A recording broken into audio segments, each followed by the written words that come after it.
Well, I think the hardest challenge for the Army Reserves right now is we've had a lot of resourcing over the last 10 years, and we've done a great job using that resourcing to become part of the operating force.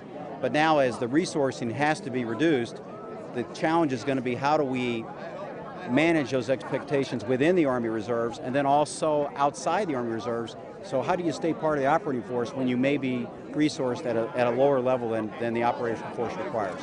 That'll be the challenge. Well, I'm glad you asked. As a matter of fact, we can get you a copy of it. It's called Rally Point 32. I wrote it myself with some help from the staff, and it lays out my commander's intent, both operationally as the CG for Army Reserve Command, but also as the CAR, the strategic intent, to include my priorities, and it lays it all out. So I would tell you that small document that I spent a lot of time over the last 3 or 4 weeks writing really does lay out my priorities and my intent and what's important to us in the Army Reserves, both at the strategic level, which is in DC, but also in the field at the operational level. And I think you'll find those will probably be enduring priorities, and I think you'll find that whether you're a congressman or a senator, or whether you're General Odierno or a member of the Secretary of the Army staff, or whether you're a commander in the field, you'll look at that and it'll make it clear kind of the direction I'm trying to take the Army Reserves, which is not a different direction than General Stultz. It's just trying to get the Army Reserves to that next level because he already took it pretty far. I don't know that you should get as many degrees as I have, because the kids used to say, "Dad, why do you have so many degrees?" and Mom doesn't. And I just said, well, she's smarter than I am. I would say go to the best school that you can get into that has the most rigorous academic program, okay? And the purpose of academia, I think, is to challenge you and to get you how to think. And so one of the things I tell people is spend time every day thinking and writing. And so, because I think when you write, it forces you to formulate your thoughts and communicate better.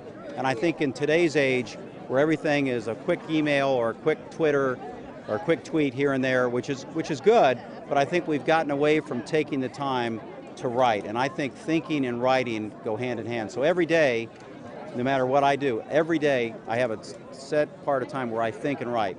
Now, of course, I used to be in academia, so you'd expect me to say that, but I would argue when you have to write, you have to think, and you have to be very concise in what you say and how you say it. And I would say communication skills and being able to think in a broad, holistic terms, I think those are skill sets that a lot of our students, unfortunately, don't always have when they come out of high school, and certainly sometimes, unfortunately, even when they come out of college.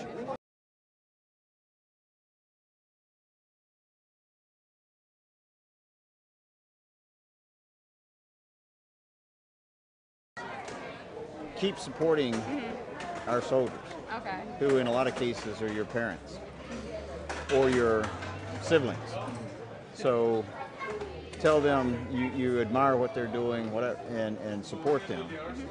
And then number two, think about that might not be a bad career.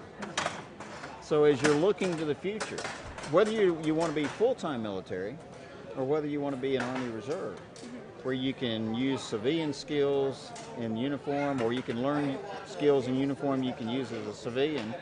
The best example I can give is our medical structure, where we can take an individual coming out of high school, we can send them to school to be a radiology technologist. We pay for it, we train them, we certify them, and then you can go out and use that skill to get a civilian job, or a 68 Whiskey medic as an EMT, or a 31 Bravo MP as a law enforcement officer. So I would say think about how the military can help you get a civilian career and leverage that. I think probably what stood out most is watching the communities across America embrace our military families. That what we started to realize is they are there for us, they just don't know how to plug in. And these Army Strong Community Centers, these other programs, that's where the community can come and plug in, because they want to be there for our soldiers, they just don't know how to do it. And seeing that materialize over the last 6 years has just been tremendous. You know, we are the connection to America. The active Army lives on installations. And if you go to, say, the state of California, how many Army installations are in the state of California? Very few. There's the National Training Center, which is out in the middle of the desert. How many Army Reserve Center soldiers are in California? About 15,000. How many National Guard soldiers are in California? About 14,000. How many active duty soldiers are in California? About 1,500.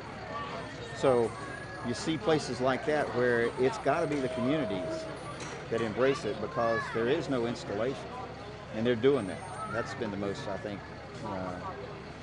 fulfilling for me from a family support standpoint. I always say, and I forgot to say it today, but our soldiers love America because they know America loves them.